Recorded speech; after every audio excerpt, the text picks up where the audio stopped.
एक जादुई लड़की जो 7 सालों से एक घर में बंद है। क्लोई एक 7 साल की बच्ची है जो अपने पापा हेनरी के साथ रहती है।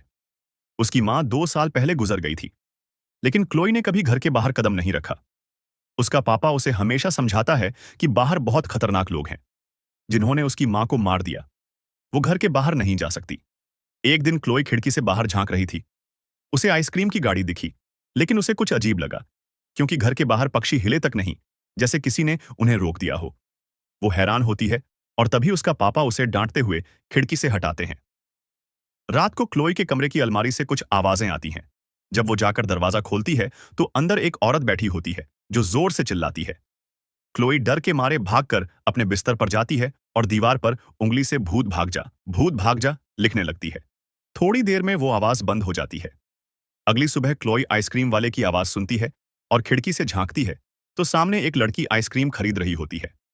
थोड़ी देर बाद दरवाजे पर वही लड़की आइसक्रीम लेकर आती है, लेकिन जैसे ही क्लोई लेने जाती है, हेनरी आ जाता है और उसे रोक देता है। वो लड़की क्लोई का नाम लेकर बात करती है, जिससे हेनरी चौंक जाता है, क्योंकि उसने किसी को भी क्लोई का नाम कभी नहीं बताया। इस पर हेनरी क्लोई से पूछता है कि क्या वो उस लड़की को जानती है, लेकिन क्लोई साफ मना कर देती है।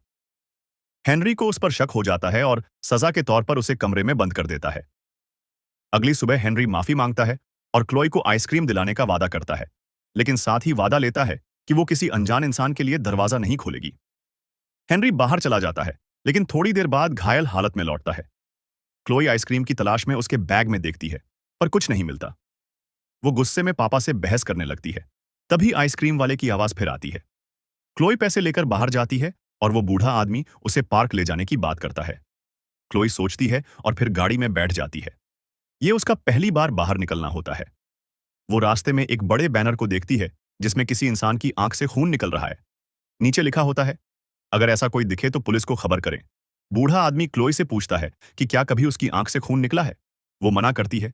पार्क में वो झूला झूलती है और बूढ़ा आदमी पूछता है कि क्या उसमें कोई खास ताकत है जो दूसरों में नहीं। क्लोई जवाब नहीं देती।